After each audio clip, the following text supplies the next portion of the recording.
പോർച്ചുഗലിൽ ഇടത് വസന്തം തീർത്ത് സെഗുറോ. പ്രസിഡന്റ് തെരഞ്ഞെടുപ്പിൽ സോഷ്യലിസ്റ്റ് പാർട്ടി നേതാവ് ഹോസെ അന്റോണിയോ സെഗുറോയ്ക്ക് ഐതിഹാസിക ജയം. 20 വർഷങ്ങൾക്ക് ശേഷമാണ് പോർച്ചുഗലിൽ ഒരു ഇടതുപക്ഷ പ്രസിഡന്റ് അധികാരത്തിൽ വരുന്നത്. രണ്ടാം ഘട്ട തെരഞ്ഞെടുപ്പിൽ തീവ്ര വലതുപക്ഷ നേതാവ് ആൻഡ്രേ വെഞ്ചൂറെ 33% വോട്ട് നേടിയപ്പോൾ സെഗുറോയ്ക്ക് ലഭിച്ചത് 67% വോട്ടുകളാണ്.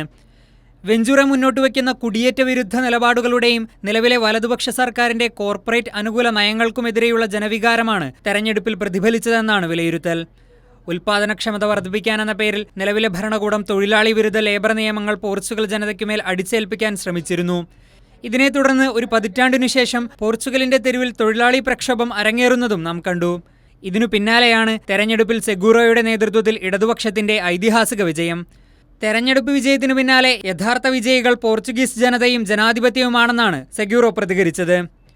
ഒപ്പം തൊഴിലാളികളുടെയും ട്രേഡ് യൂണിയനുകളുടെയും അഭിപ്രായം കേട്ടതിനുശേഷം മാത്രമേ തൊഴിൽ നിയമങ്ങളിൽ ഭേദഗതി വരുത്തുകയുള്ളൂ എന്ന നിലപാടും സെഗുറോ വ്യക്തമാക്കി.